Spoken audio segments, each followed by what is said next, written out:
Karibu tena katika chaneli yako pendwa ya Mr. Josam Elimu, na leo tupo katika mwendelezo wa darasa zetu za kutafsiri na kuangalia ndoto mbalimbali ambazo tumekuwa tukiziota, hasa zile ndoto ambazo ni spiritual, ndoto za kiroho, ndoto ambayo ukiota basi ni kama maono, unaonyeshwa kitu fulani hivi ya kwamba katika maisha yako kuna jambo fulani liko sawa au haliko sawa. Leo tunaangalia ndoto ya kuota unapaa, umelala lakini unajikuta unaota unambawa kama vile malaika, then unapaa angani. Wakati mwingine unaweza ukaota unafukuzwa, yani kuna watu wako nyuma yako nao pia wanambawa wanakukimbiza, kwa hiyo wewe uko mbele, wao wako nyuma. Au ulikuwa umetofautiana na mtu alafu ghafla wakati anakukimbiza wewe ukaruka ukajikuta unapaa. Sasa ndoto za kupaa zina maana kubwa kama 3 hivi au 5 ambazo natakiwa usisikilize kwa makini. Jambo la kwanza ni ishara njema ya kwamba utaishi miaka mingi, umri mrefu. Unapoota ndoto hii, maana yake ni kwamba ile kadari yako au umri wako wa kuishi, basi wazee wetu walikuwa wanasema mwenye kuota ndoto hizo basi umri wake wa kuishi ni mrefu sana. Sasa unapoota ndoto hii, ndiyo maana wazee wanakwambia usimsimulie mtu mwingine ambaye unaona kabisa haumwamini. Kwa nini? Kwa sababu anapojua umeota ndoto namna hiyo, maana yake wewe utaishi miaka mingi. Sasa kwa kawaida mchawi au mtu mbaya huwa hapendi ufanikiwe kwa namna yoyote ile. Kwa hivyo ataangalia namna ambavyo anaweza akakuharibia maisha yako, na ikiwezekana aweze kupoteza maisha.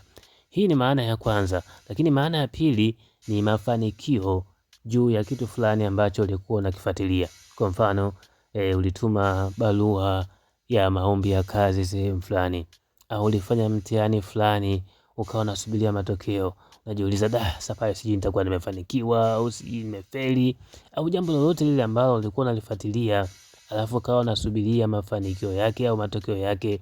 Basi kama utaota ndoto hii ni ishara ya kwamba hilo jambo linaenda kufanikiwa katika namna ambavyo hata we mwenyewe utashangaa inawezekana vipi limefanikiwa katika misingi ile. Kwa hiyo hili ni jambo jema kwa upande wako, kwamba kile kitu ambacho ulikuwa unakifikiria kitakuwa, basi kitakuwa kweli na utafanikiwa.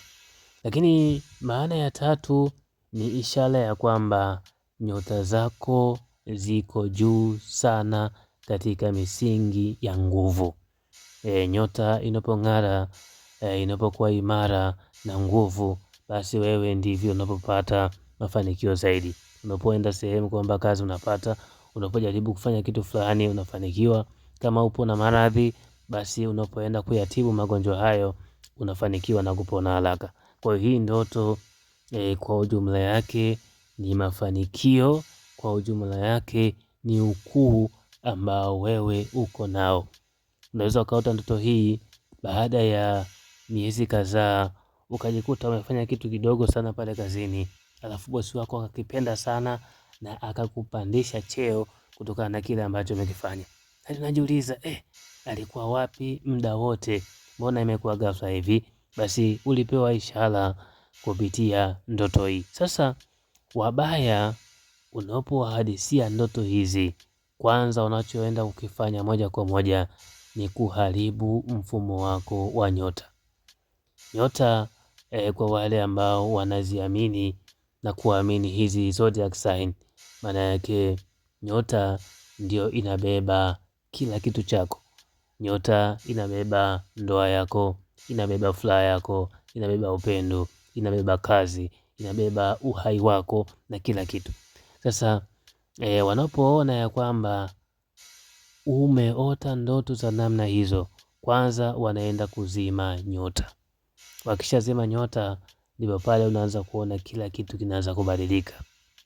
Ndoto hiyo utakuwa hauioti tena, haufanikiwi tena, kila unachokifanya kiendi, mahusiano hayaendi, maisha hayaendi, anza kujiuliza na feli au nakosea wapi? Kumbe kuna watu wabaya ambao wako pembeni, walikusoma wakaona huyu mtu akipata tu miaka mitano anaenda kuwa bonge la tajiri ambalo litatesa na kutamba hapa mjini. Kwa nini cha kufanya? Wana block zile njia mapema. Kwa hiyo vitu vingine sio vya kuhadisia, unatakiwa ukae navyo wewe mwenyewe au msimulie mtu ambaye unamwamini kama mzazi wako na kadhalika. Lakini kwa wewe ambaye ulikuwa unaota ndoto hizi, lakini ghafla ukajikuta umeingia katika matatizo mazito kiasi kwamba kila kitu hakiendi, unajiuliza hasa hapa nitatokaje? Mbona hizi ndoto nilikuwa naziota lakini kwa sasa sifanikiwi? Basi lazima tufahamu ya kwamba kuna wataalamu ambao wanahusika na mambo hayo ya kiroho. Basi unaweza ukaenda kuwafuata wakakuombea au wakufanyia yale ambayo wao wanaona ni sahihi, na mwisho wa siku utatoka katika hiyo vifungo, nuksi na kila aina ubaya ambao umetumiwa. Mimi nimekuletea elimu tu hii ufahamu ya kwamba unapoota hiyo ndoto upo katika nyakati gani. Kwa kusema haya, asanteni. Usisahau kusubscribe katika channel hii, lengo uwe wa kwanza kuweza kupata kila dondoo ambayo nitakuwa naiweka hapa. Lakini kwa sasa nikutakia wakati mwema.